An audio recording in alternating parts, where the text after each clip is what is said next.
Hello, everybody, and welcome. Hmm, honey.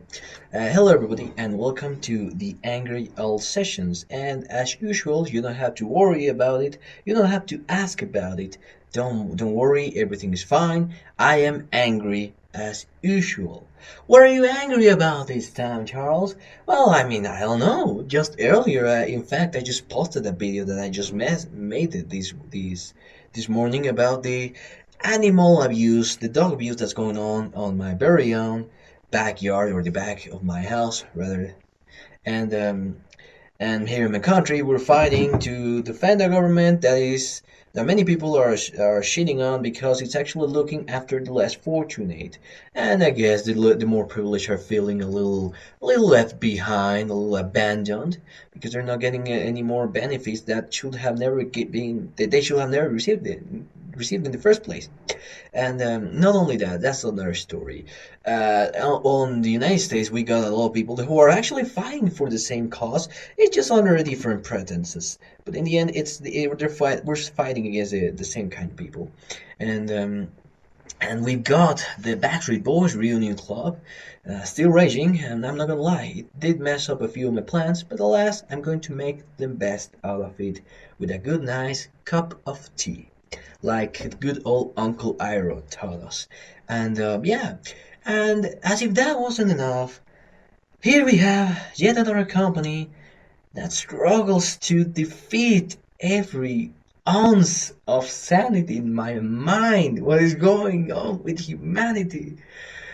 Okay, as you have probably heard from this video, or from this title of this video, yes, at least here in my country, because we know that probably Americans are a little more protected in this type of circumstances.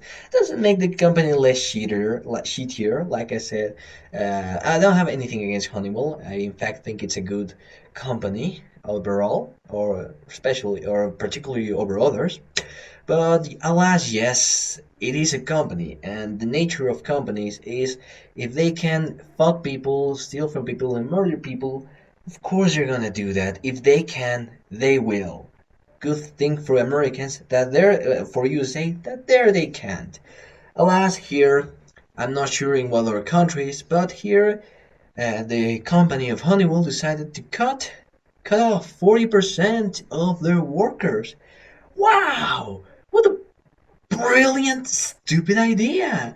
And I don't like I said I don't have anything against Honeywell. I used to look up before yesterday. I think I used to look up to Honeywell because I thought they were different during this Backstreet Boys reunion tour. They kept things steady. They reduced the amount of work that the workers had to do, and they also reduced their wage. But all of the workers kept their jobs, and that was fine. That was a perfect solution, a perfect strategy.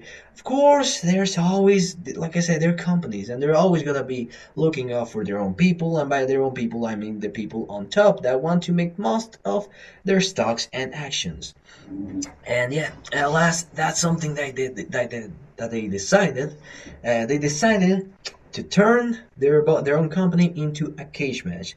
What is going to happen in this scenario? Let me check up my notes. Oh yeah, uh, the thing is with companies, and there's something I know. God damn it, I made a mess of my cup. Let me have a sip. Apple and honey. Anyways, the thing that often happens in companies is that HR can be kind of funny sometimes. They can be kind of competent, and in theory, it's a really fascinating, um, a really fascinating subject, HR. And Honeywell was, in fact, one of the companies that I admired their HR, I believed. But and what I'm going to say is of all companies, not of Honeywell. But alas, here in the country, when you know English, because it's not our first language, when you know English, you can aim to get to bigger positions. They say English opens door for us or opens opportunities. I don't have I don't have given, I don't have for a fact this information, but I will bet every ounce of my ass that 90%, if not more, of all hiring, of all hirees, of all hiring processes that involve English. They hire somebody that that says they know English, and they do not. In fact, I up until a few weeks ago, I had the idea that almost nobody in my country knew English because whenever I went to a company, whenever I saw all the people in the professional environment, they didn't know English. They didn't know the language. I thought, what are these people doing here?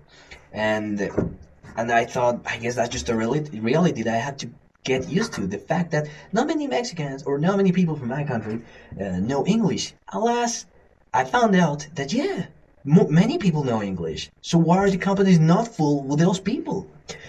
Yeah, and that is just like an example, really. And the thing is that the one thing that is actually going to happen in Honeywell is that many people that do not work because they don't know how to work, because they have had jobs, but in those jobs they basically occupied a chair. Yeah, the thing is, everybody's going to try to make their jobs special, to make themselves look important, especially the people on top or the best paid people. I mean, considering that those are even if those are the best paid people, the people that are the best paid, you'll find out that sometimes they are much more incompetent than you may think. Yeah, it's actually kind of funny. And Honeywell, in that aspect, Honeywell is not an exception. And that is exactly what's going to happen. Everybody's going to try to make their job look important. Everybody's going to pretend and be more attentive in what way they can sabotage the person next to them, because that is the issue here. Honeywell, every other company is going to be like that. But alas, like I said, I don't have anything against Honeywell. They're a good company. This action, however, is really, really dumb. It's, I don't know what else to put it. It's really, really dumb. You had it. You were nailing it up until the day before today. Uh, I guess they're just going to go with that. I don't know. Uh, I don't know what to say about it. It's not like I can point out exactly what people work there and what people do not. But yeah, that we're gonna take Honeywell as an example of that's going to be happening. And in my experience, probably not the best people are going to remain. And the people that remain are going to cause even more job losses in the future, because that's how companies work. That's what happened when I was working in Chrysler. For Christ's sake. Anyway, I already said it. I don't know. I haven't said it. I still need to go to that story of the one punk that took the position from three other people who were actually competent. And I wouldn't have any problem if any of those other kids would have taken the position. Alas, he took that position, and now around, what was it, like 800 people or around 1,200 people lost their jobs like not shortly after, because there was nobody to cover an important aspect, which was cost reduction. And yeah, alas, that's what happened. And these bubbles of necessity, these bubbles of emergency keep growing, and until they pop. And what happens when they pop? People, they start firing people. Well, yeah, that's pretty much the news. Again, I'm not trying to make. Fuck it, I don't see any other way. 10 minutes is a very short time. Anyways, that's it for this video. My name is the Angry Owl Sessions, and I'll see you everybody later. Have a good one, everybody. Bye bye.